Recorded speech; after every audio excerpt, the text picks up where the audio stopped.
Project Lawful aka Planecrash by Yarwain aka Eliezer Yudkowsky and Lintamande. Thread 1, Mad Investor Chaos and the Woman of Asmodeus. Episode 54.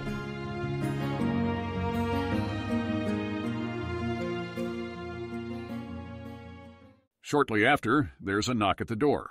"Enter," calls Keltham, unaware of any update this might be producing in Carissa. It's the Imperial envoy who brought them to the palace and a serious-looking, dignified, middle-aged noblewoman behind him. Announcing the Para-Countess Isidre Astrid Asgavan Thrune here to see Keltham, the envoy says.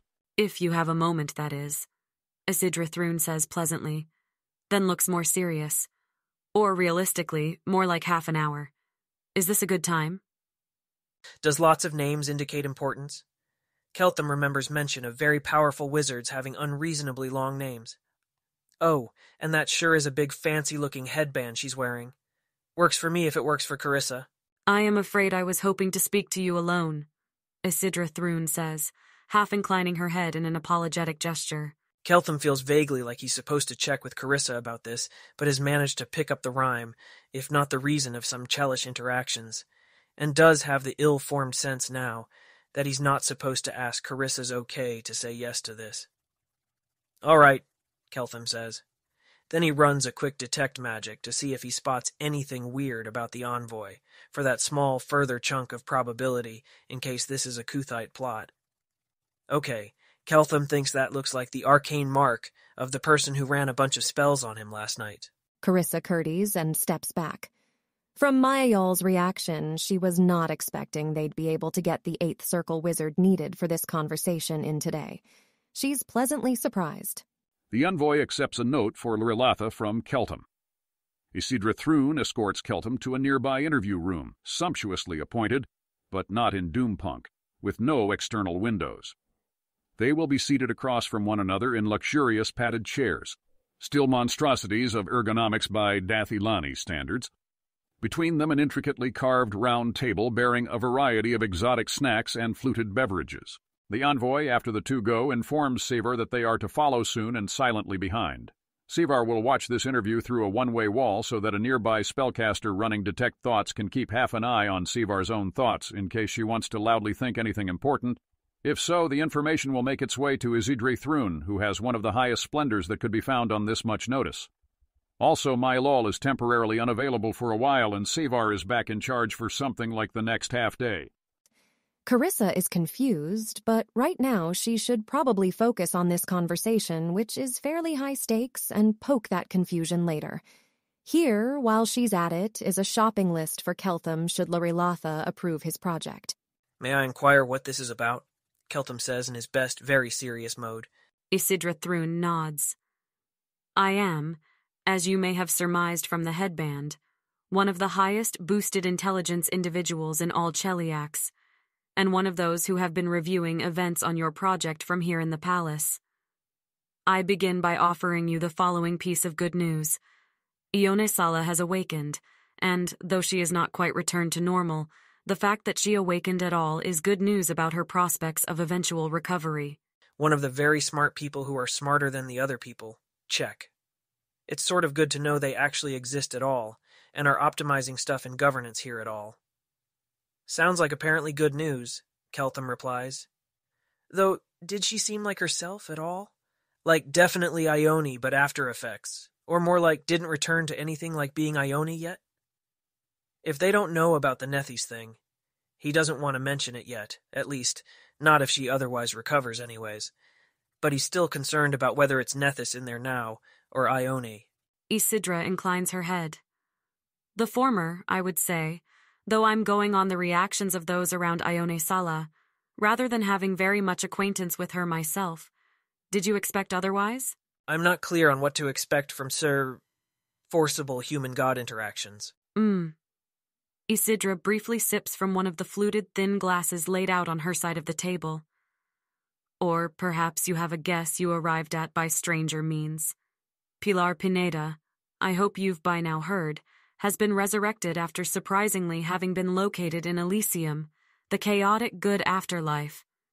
After reviewing a recent report from Sevar, on a hunch, I ordered a check on whether Pineda had a fetish for, as Sevar somewhat politely put it to you, being forced, though we would usually simply call it a rape fetish. Pilar does. In fact, it is what we'd term an obligate fetish, meaning that she has not much interest in sex without it. This is not at all surprising to us, however rare such a thing may be in Dathilon. Here it is among the most common fetishes. The fact remains that you may have been said to have somehow known it. Apparently, by similar and mysterious lines of reasoning that led you to worry about a hidden cleric of Zon-Kuthon, maybe even unknown to herself, among the student wizards you've been assigned. Sevar's report says that she asked, and you said it was too complicated. I am wondering if you'd be willing to try explaining to somebody with higher intelligence. This random noblewoman is not, actually, going to be able to parse the explanation, whatever it is, and possibly Carissa should consider the person casting Detect Thoughts to be likelier to get it than Carissa, but she's not sure she does expect that. They almost certainly haven't actually patiently read all the project logs. There aren't that many people cleared to do that, and there's quite a lot of project logs and a war on. If Mylul, he has to be in trouble, that's the only reason they'd know how long he'll be indisposed, didn't know in advance who'd be able to do this. Then there isn't a wizard that powerful who's up to date on the whole thing. So if Keltham does decide to explain it to Isidre, then she's the one who'll have to figure out what Isidre should say. She casts Fox's cunning on herself, just in case. If the word rape is translating at all correctly, Keltham is having some trouble seeing how the notion of a rape fetish isn't as obviously paradoxical as asking somebody to rape you. But presumably there's some elided meta-object distinction that makes sense of it. And in any case, that's not the most urgent topic right now. So, Pilar has the fetish. But it's very common locally. Maybe it's 1/3 of the population, say. If he'd also checked Ione, then taking the universe at face value, there'd be a 55% probability of at least one of the two having the fetish. But still, it should probably be called something like one bit of evidence favoring the Aerolarp hypothesis. I wasn't saying Sevar was too stupid for it, Keltham replies after taking a moment to think. I was saying the concept structure came at the end of a long series of other concepts that would take too long to explain. Higher intelligence doesn't let you bypass that sequence. What would be needed is that you have a lot of prerequisites that I'd guess to be outright unknown in Golarion. There's also the concern about whether explaining the notion of an Aerolarp to people inside the Aerolarp will drive them insane or cause this universe to collapse. But if Carissa is able to hear him talking about his weird theories, and the very smart people immediately investigate them in Pilar and report back to him, it doesn't seem like that kind of Aerolarp. They're apparently allowed to know. Anyways, though it seems kind of foolish in retrospect, he already published that private key. What? 'Cause the universe to collapse, what? What the Abyss is an Aerolarp. Many thoughts, Keltham thinks, have pieces that are completely opaque to Abigail Thrune, because they refer to concepts that Abigail Thrune simply doesn't have, like private key or one bit of evidence, or, unfortunately, Aerolarp. It parses to her essentially as private blank, one blank of evidence, and in the most important part, sex blank. Is there perhaps some metaphor you could use to explain? Says Isidre Thrune. Metaphor. Huh. Maybe something like pattern recognition. I'm not working off a fundamental law that reduces to simple math like the things I've been lecturing on. More like I'm recognizing pieces of the universe that match part of a pattern I know about, and guessing about how the rest might get filled in.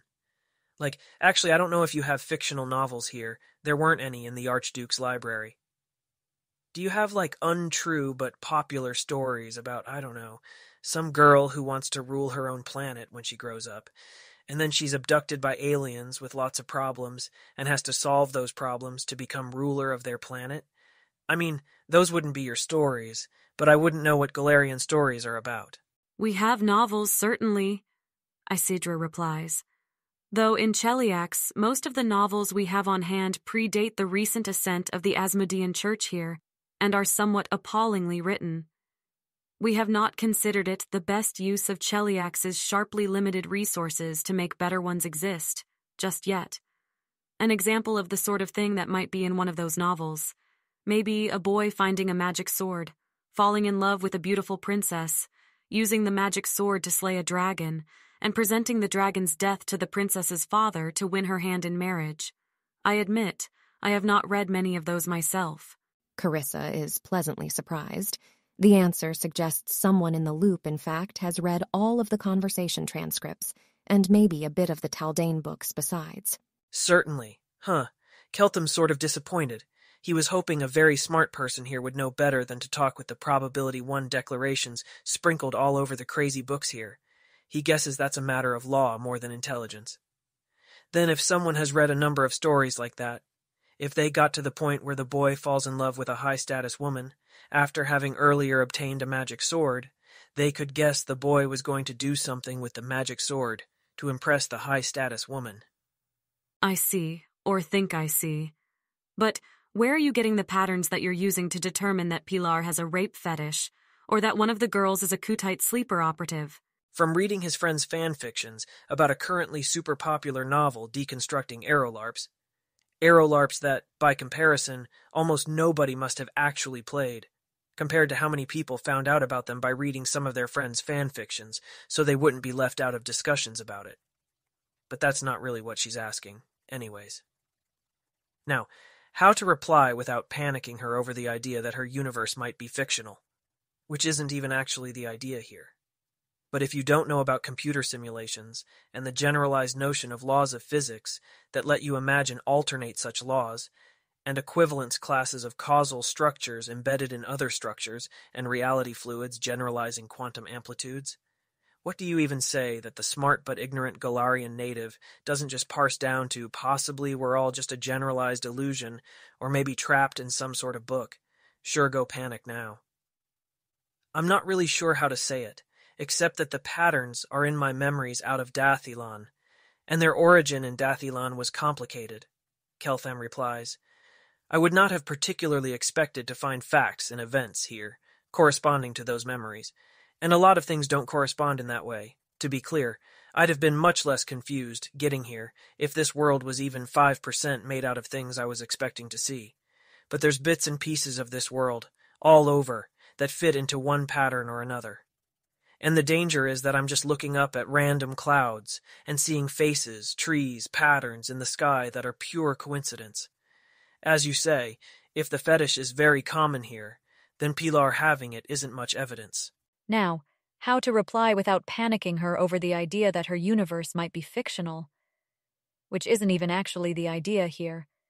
But if you don't know about blank blank, and the generalized notion of blank that let you imagine alternate such blank, and blank of blank embedded in other blank, and blank generalizing blank, what do you even say that the smart but ignorant Galarian native doesn't just parse down to possibly we're all just a generalized illusion, or maybe trapped in some sort of book? Sure, go panic now. This is the most disturbing detect thoughts that Abigail has ever cast. Is Sever thinking anything helpful? If you're a boy with a sword, you'd be an idiot to conclude you're in a story where you slay a dragon and marry the princess. There are lots of boys with swords, and almost none of them pull it off. You can just look up the odds. If you're a boy from another world who has already started a war between Asmodeus and Zon Kuthon, what would it even mean to be in a story where you change the world, as distinct from being in a world where you change the world? The only thing that comes to mind that feels at all Keltham-shaped is that it's an answer to what put you there. If Asmodeus copied Keltham into the world to explain law, then the girls are, not exactly a side point, they're supposed to seduce him to evil after all, but they're not a source of... If Asmodeus copied Keltham there, then you wouldn't expect one of the girls to be a Kuthite spy, because the process that produced the girls wouldn't have any interest in that. And most random Chelish wizarding students are not Kuthite spies. If Keltham ended up here because... She has no idea how to finish the thought, but it's at least a question. Ask him, is this in part a hypothesis about what process caused you to arrive here instead of nowhere or instead of somewhere that was systematically catching dead people? Is all this tangled up with theories you have of how you came to be here instead of nowhere? Or instead of somewhere that was catching dead people from your world more systematically than Golarion seems to? All right, that's slightly impressive. Maybe the bigger headbands are actually good for anything. It would have to be, yeah, but I don't exactly have a lot of specifics, and what specifics I have aren't something I'm thinking of a good metaphor for. Let me think. Sure, if you've got enough prerequisites, it's obvious in retrospect that the explanation for what happened to Keltham is that almost all of the copies of him ended. Across the multiverse of everything being infinitely embedded all over the multiverse, and this is one of the Kelthams that didn't end. In some universe that's either higher complexity than his original universe, or of course a higher complexity specific embedded somewhere simpler than that. And then Arguendo.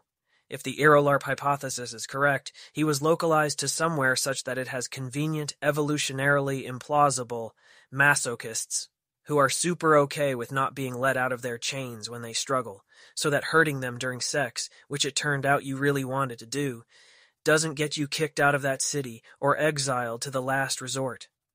Keltham has not figured out why this would be the case, but he doesn't need a specific hypothesis of why to notice what it looks like and start generating predictions. And then, of course, you have the problem of explaining this to a Galarian native who has no idea that her own world sure looks like it runs on quantum mechanics, the same as Dath-Ilan, and how that means there's an exponentially vast number of near-exact copies of her spread all over the local amplitudes, to say nothing of the alternate laws of physics that embed each other as substructures. Does Taldane contain the word fanfiction? No, it does not.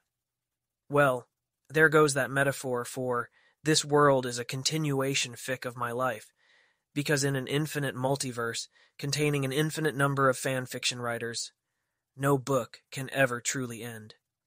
Which, on reflection, would probably have been an overly disturbing thing to try to explain anyways. There are how many of her all over the place?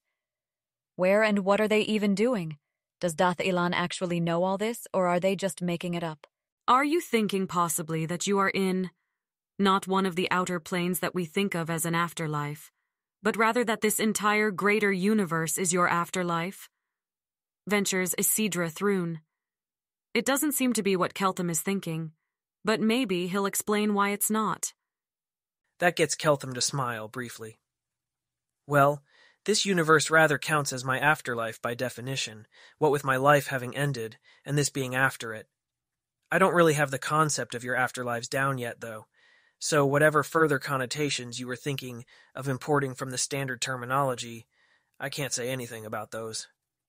Is Sever possibly thinking anything useful right now? No, that's not it. Not that she knows what it is, but she wouldn't have asked that question, and she's not thinking how to... She cannot wait to read the thought transcript that'll presumably make this all make perfect sense. Are you thinking that this world was in some way created just for you? Isidre says.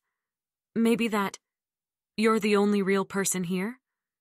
She has not lost sight of Cheliax's goals. If Keltham thinks that, he will be much easier to turn to evil. I'd have to be pretty search-blind not to think of that possibility at all, but I rather doubt it.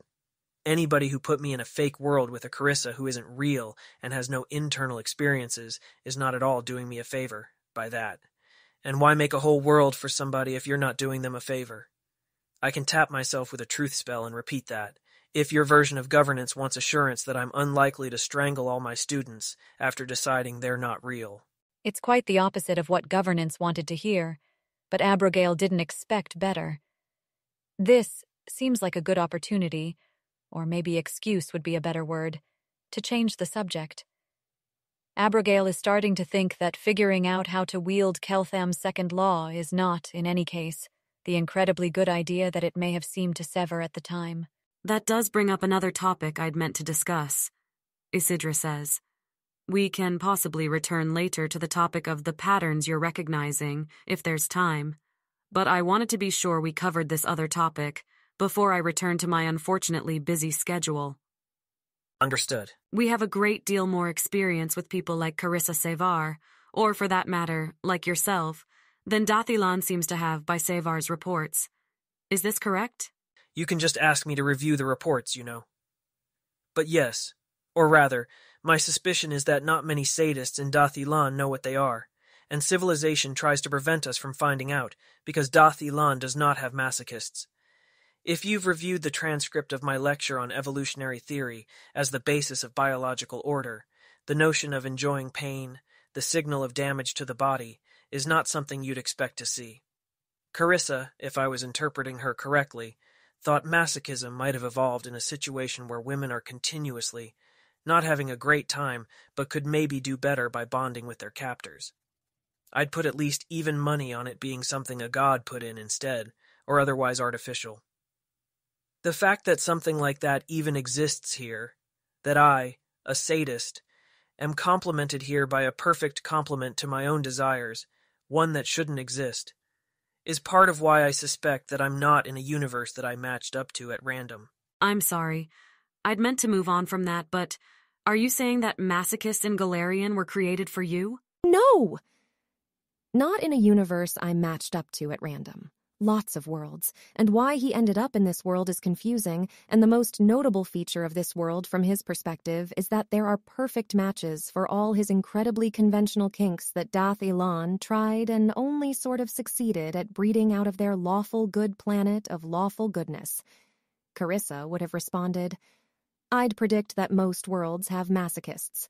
I'm not sure how heavily that weighs in your reasoning.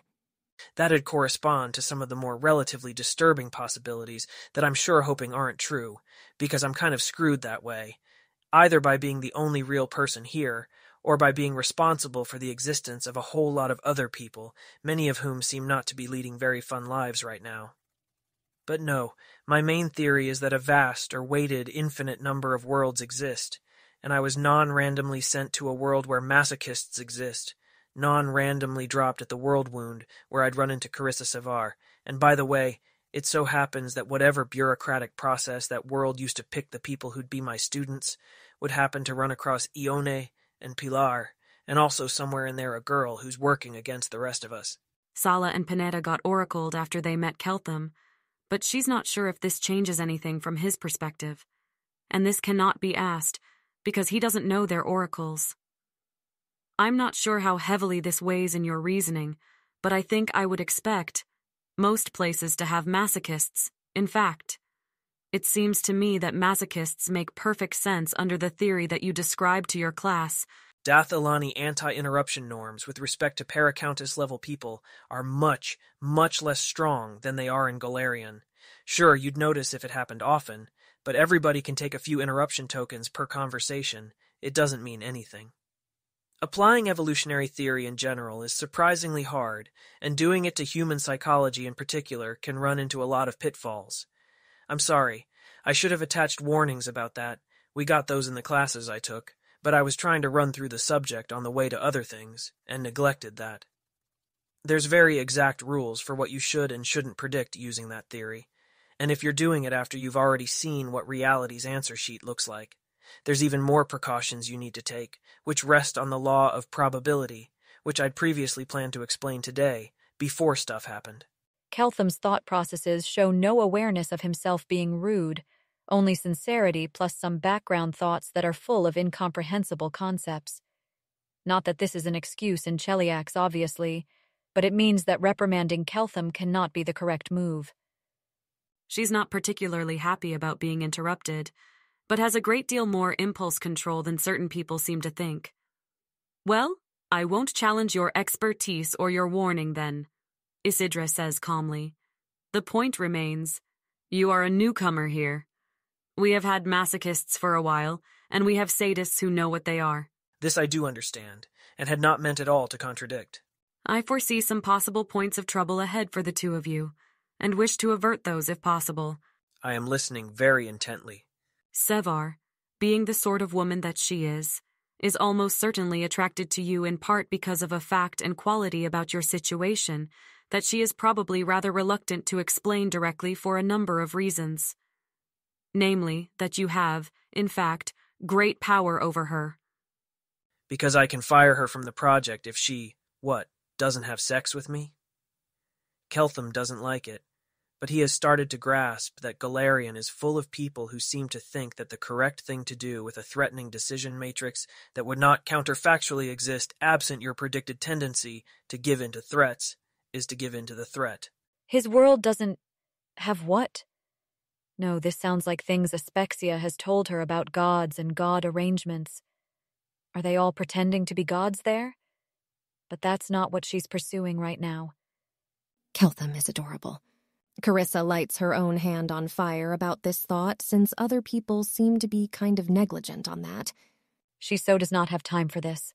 As Sivar interprets her situation, Isidre says seriously, if she tried to leave you, and you wanted to keep her anyways, you could tell the government of Cheliax that you wanted to keep and have power over Carissa Sivar, as a condition of your continued cooperation with us. And then, she thinks, we'd give her to you, to keep you happy. This fact is important to her sexuality. It very nearly is her sexuality, and you need to understand that and not blunder into acts or words which cut against it. Keltham's thoughts show concealed shock and horror. This is exactly the fear he had when Carissa started saying she was giving herself to him, that she wanted something strange that she wasn't saying, and that Keltham would prove unable to give her. He does a pretty good job of controlling his own expression for a Chelish 2-year-old. Are you implying that I'm with her under false premises? What a beautiful opening. You're with her under true premises. She's exactly correct. I'm not necessarily saying that to encourage you to mistreat her, but you need to understand, Keltham. There are no sane countries on the face of Golarion that would not do the equivalent of handing over Carissa Saver to you, or worse, if that was the price of banishing plagues from our cities, and growing enough wheat for one farmer to feed 2 others, and closing the world wound and offering refuge to women in Osirian who want to leave their husbands and someday, yes, matching the accomplishments and wisdom of Dath Elan. Or perhaps the price of what those other countries would ask from you instead of that. Giving one woman to you who would not enjoy being so given would not be something that pleases the modern Chelish government or the Church of Asmodeus that we work with, but we would weigh the price if we did not, and conclude that it was far more than worth it. So Carissa Sevar is, in fact, under your de facto power, exactly where she wants to be and needs to be. The possible problems I foresee stem from you failing to understand that this is what she needs, this is what she wants, this is how her sexuality works, and that your de facto power to do anything you want with Sevar is part, though, of course, not all of why she started being attracted to you in the first place.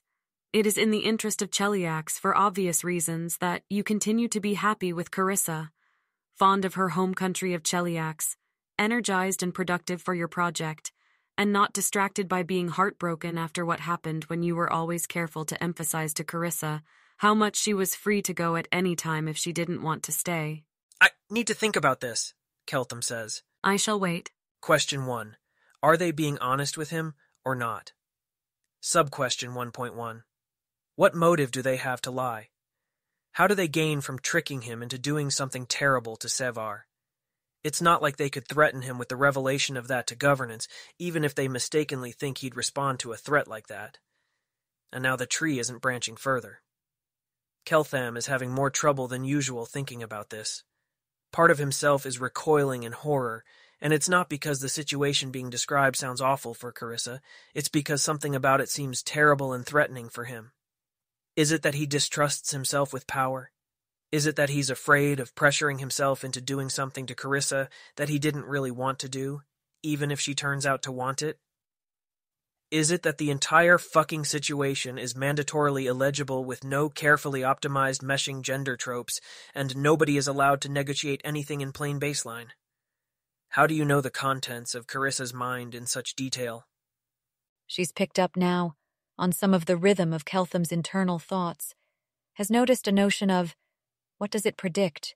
Did it come true? Much plainer in his baseline thoughts to himself than in Taldane's speech to others. I know masochists, or rather submissives, which is the more precise term for the relevant part of what Carissa is, correlated with masochism but not identical to it. I read reports on Sevar and yourself. I guessed what would happen, or rather, had probably already happened. And then I had security ask Sevar if she had, by any chance, tried to tell you, possibly several times, that you could do anything you want to her, including killing her, if she thought you were ready to hear that part, and she confirmed that it was so. It is a very mundane form of pattern seeing that rests on having seen many such relationships play out, rather than on coming here from another world. But it is not, I think, less reliable for that. To be clear, I am not saying every submissive is like this, but Sevar is, and I can recognize that. There are, I suppose, other possible interpretations of why a submissive would give herself entirely to a man, whom she somehow happens to be very attracted to, who coincidentally happens to have de facto absolute power over her. But given that Sevar has in any case told you to do anything you want with her, I don't see why you would be worried that I am, say, trying to lure you into doing too much to her, more than she wants, which is itself a rather odd thing for me to try to accomplish. The part where her new dominant, that's what you are, does not understand that he has de facto absolute power over her, where he does not understand that this fact is itself something that she needs in the foundation of her sexuality, seems like something of a fireball trap waiting to go off in somebody's face. I am trying to defuse it.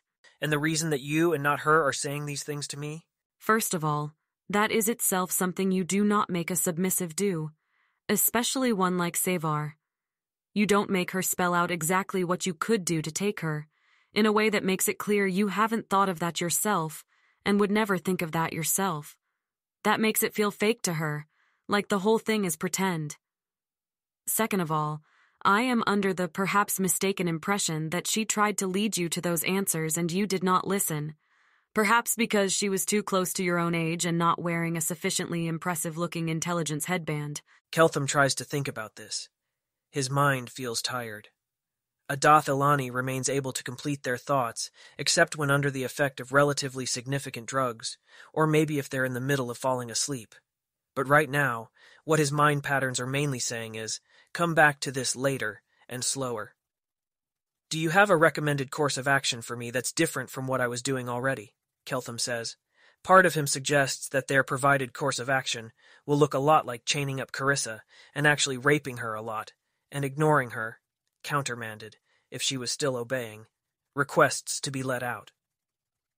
He doesn't know why Cheliax would do that, but it's what it feels like they're trying to get him to do. Oh, so he's not a complete fool then, in the sense that there may be a non-fool trapped inside there somewhere? You should trust your instincts more, civilized boy. That business with ordering Carissa never to verbally request that he stop was really quite clever of him, now that his thoughts have run over it. Abigail can't immediately see a way out of that as a checkmate against the way they were planning to lure him into evil.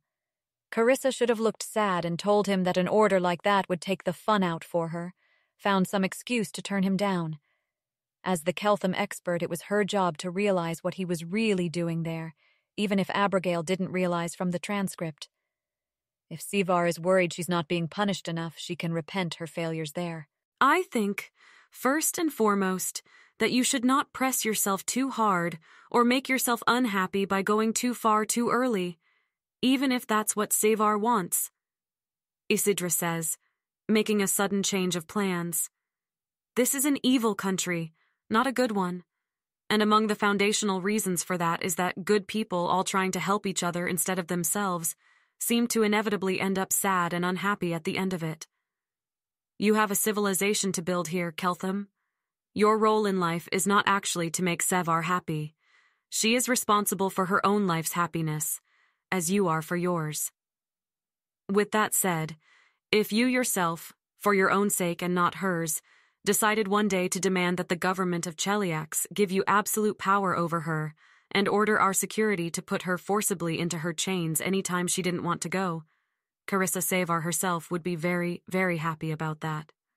But I will quite understand if you do not wish to essay that until you are confident of your ability to discern that happiness for yourself. And there are other women in Cheliax if Sevar's happiest outcome is not what you want. You are not obliged to give literally the first girl in this world that you talk to everything that she wants from life, at your own expense. That is what it means to be evil rather than good. A further warning. Sevar is not the most extreme case of what she is. Pilar Pineda is more submissive than Sevar, substantially more masochistic than Sevar, and would, in a way very strange to you, Feel raped if you made her have a careful conversation about sex instead of just forcibly throwing her onto a bed. My considered opinion is that if you are struggling and flailing with Sevar, you are absolutely certainly not ready for Pineda. Okay, Carissa likes this person. That was the correct thing to tell Keltham there. Aye. Now Abigail wants to keep the Isidre identity and develop her and let Isidre get closer to Sevar and see if she can get to the point of actual fucking before she drops the guys in the middle. But can't possibly actually do that in real life due to being Queen of Cheliax and yes, busier than that. Oh, so it's a theorem he's not ready for Pilar, is it? Keltham's brain automatically tries to generate counterexamples to this totally obviously not absolute certainty, which Galarian's very smart people seem to foolishly believe, and gets as far as suggesting the visibly non-impossible world where Keltham's own sadistic instincts would kick in, and they'd have great sex and it would be fine, before the rest of Keltham's brain tells that subthread to shut up. One must distinguish the possible from the probable, and what a local, unlawful, very smart person says is absolutely certain may, nonetheless, be a better bet than not that. I believe I understand, but I should take time to mull it over, Keltham says. Please do, Isidre says. I do have a pending and somewhat awkward further topic, but it seems wise to let this one sink in first. Keltham starts to reach for one of the snacks, catches himself, and tries a detect poison first, now that he has that cantrip. Nothing shows up, but then it's not like he's tried with a known poison to check that the cantrip is working. Isidre smiles slightly. They do check the food before they serve it to me, let alone to you. Why trust what you can verify, Keltham says unapologetically, and eats a snack. Actually, why did he use detect poison this time, when he didn't think to try it in the dining hall before? Are his instincts trying to tell him something? Keltham now wishes he hadn't eaten that snack, but he's at least not going to eat any more. His brain, still running in the background and creative as ever, suggests that, if this is an arrow-larpish context, and therefore Keltham has a dreadful buried urge to rape somebody which Pilar matches, he could in fact run 3 augury spells before trying that, to check what the consequences would be. Obviously, after having first done a bunch more work to verify that the augury uses his own utility function or a sufficiently aligned neighboring one, Keltham tells that thread to shut up. He's starting to doubt this whole arrowlarp business if it implies that he would enjoy that. Anyways, the concept of a rape fetish, in the sense of wanting unwanted sex, is literally paradoxical, and the term presumably means something else. Keltham thinks in such a fascinating way. Actually, there's something about it that reminds Abigail of herself, contrasted to the way that most people who are not Abigail don't seem to usually try to be clever, possibly because they expect they'll be punished for trying.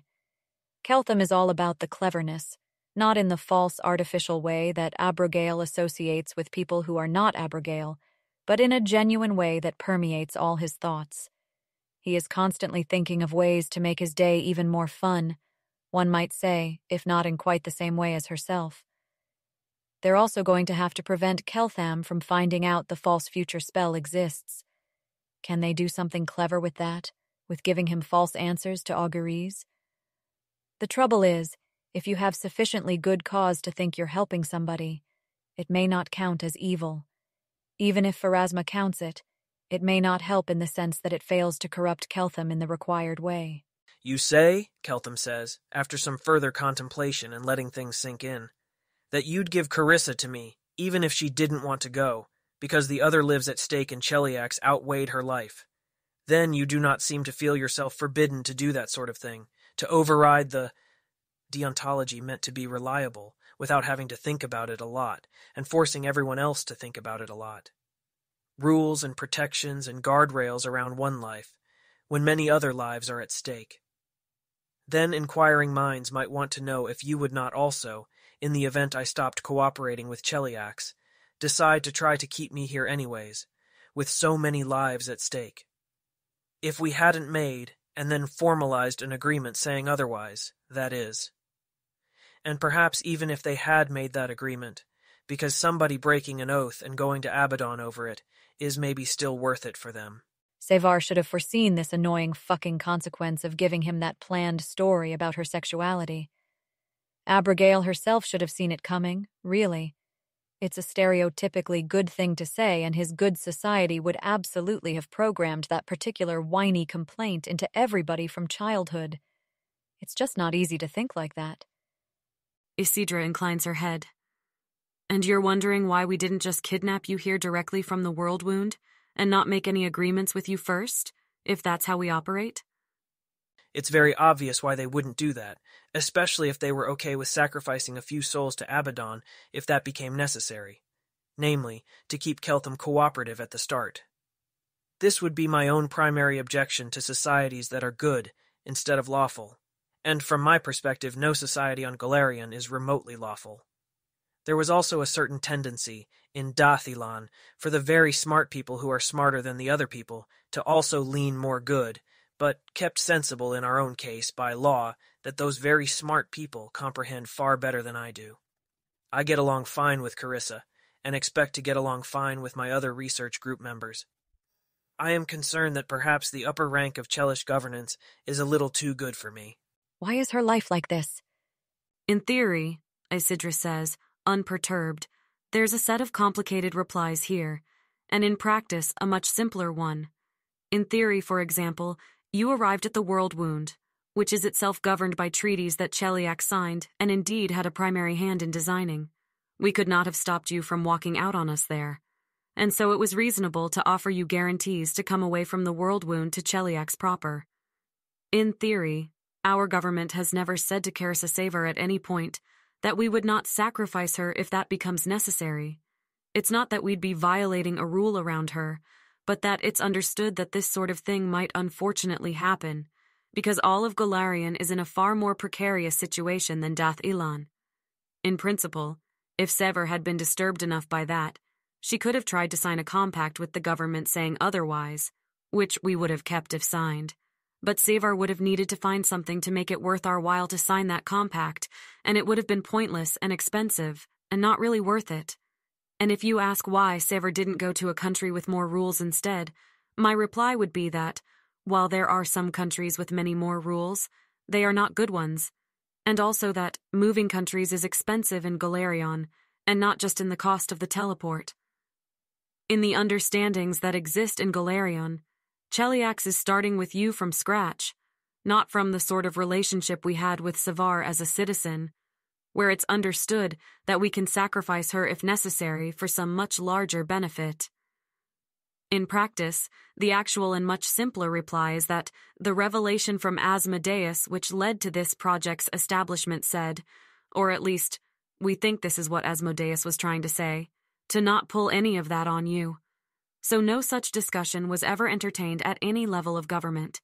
If you're looking for a simple answer that doesn't require you to worry about backroom discussions by people like me, it's right there, I suppose.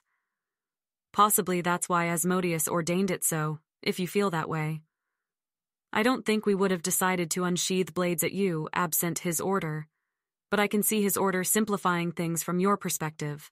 You might be well served at some point by contemplating in more detail why Asmodeus found it necessary to do that, and pay out what I gather to be very limited communications capacity on doing that.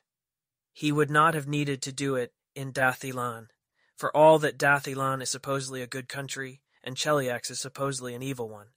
But, yeah, I'm glad Asmodeus had his act together there. Isidre inclines her head again. As you say, and yes, you may well be right. We are very aware of how far short we fall of Asmodeus's wisdom. That couldn't actually be the reason for Asmodeus's instructions, could it? No, it has to be some pre-existing god agreement, or a bargain with Abadar and Nethys whose initial premise was that they cooperated to bring Keltham here and Cheliax got first crack at him, or one of the other likely possibilities that Aspexia reluctantly discussed. Reluctantly because Aspexia would rather that Abigail shut up and follow his orders. Absent those instructions, Cheliax most certainly could have gotten compliance out of Keltham, regardless of his society's silly pretense of a godlike immunity to threats.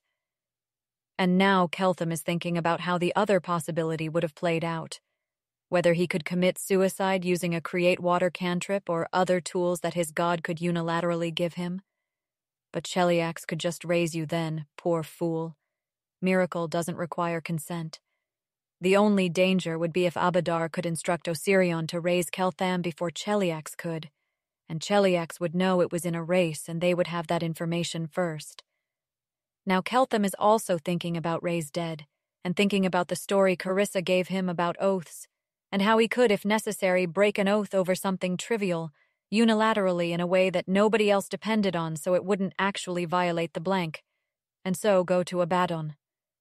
Keltham expects to just end up somewhere else if he did that. But he knows he might not, and this doesn't faze him. He'd literally rather go to Abaddon than comply. True death doesn't scare him as much as it scares some Dathilani, he's thinking now. And he's not even imagining Cheliax severely torturing him in a scary way, to which he'd prefer non-existence. The thought that they could break him with torture still hasn't occurred to him. He'd just walk out on this entire universe and existence itself, rather than accept a forced, unfair division of gains from trade.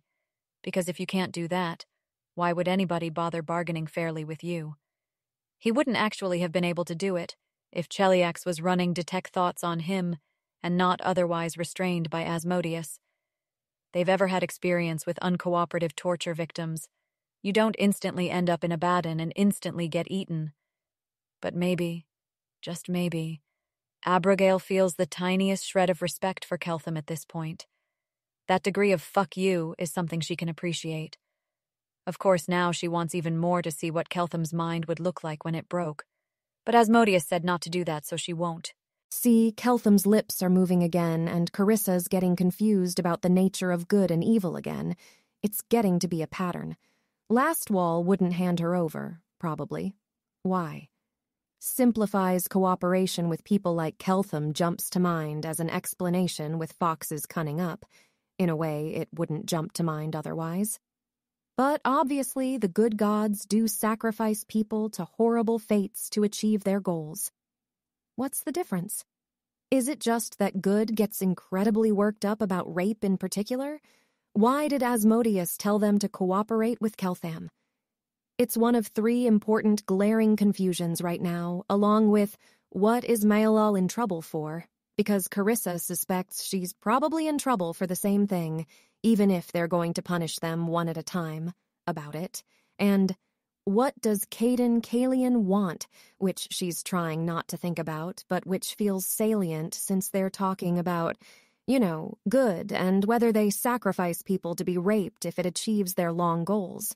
Mayol, presumably, is having the sort of bad day that can only be achieved by simultaneously pissing off Aspexia Rugaton, Contessa Lorilatha, and Gorthaklek.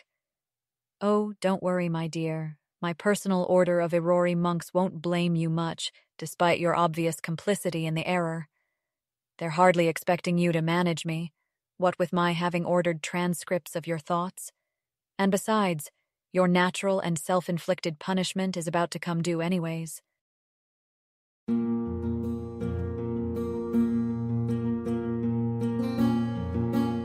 If you wish to support this AI reading and others like it, please visit patreon.com/AskWhoCastsAI. Any help is appreciated.